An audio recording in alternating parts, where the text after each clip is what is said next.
Arrête de te plaindre, il y a pire. Avez-vous déjà dit quelque chose de ce genre à quelqu'un d'autre?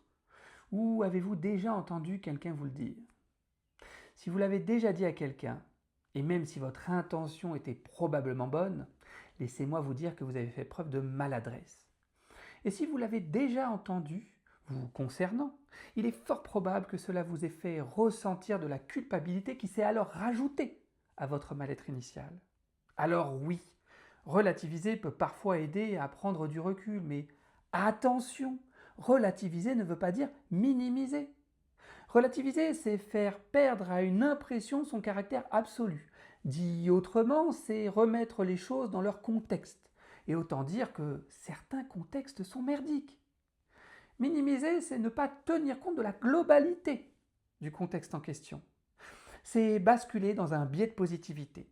Cui les petits oiseaux, le ciel est bleu. C'est-à-dire ne retenir de la réalité que le positif et ignorer le négatif. Et le risque est alors de faire preuve de positivité toxique. Car un ciel aura beau être bleu, il ne soignera jamais à lui seul les maladies psychiques, tout comme il ne supprimera pas les autres épreuves auxquelles vous pourriez faire face. Et puis, si le fait qu'il y ait pire, que votre situation était réellement un argument pouvant rendre illégitime votre souffrance, cela voudrait dire que sur 8 milliards d'individus, seule une personne serait légitime dans sa souffrance, car elle et elle seule subirait une souffrance plus grave que chaque autre individu constituant l'ensemble de l'humanité.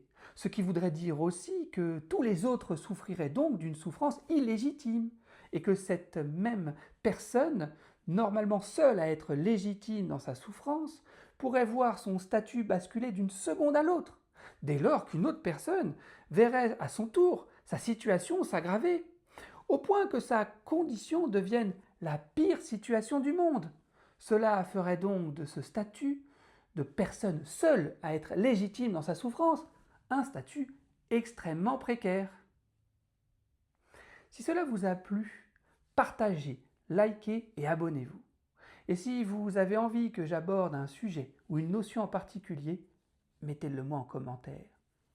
À très bientôt.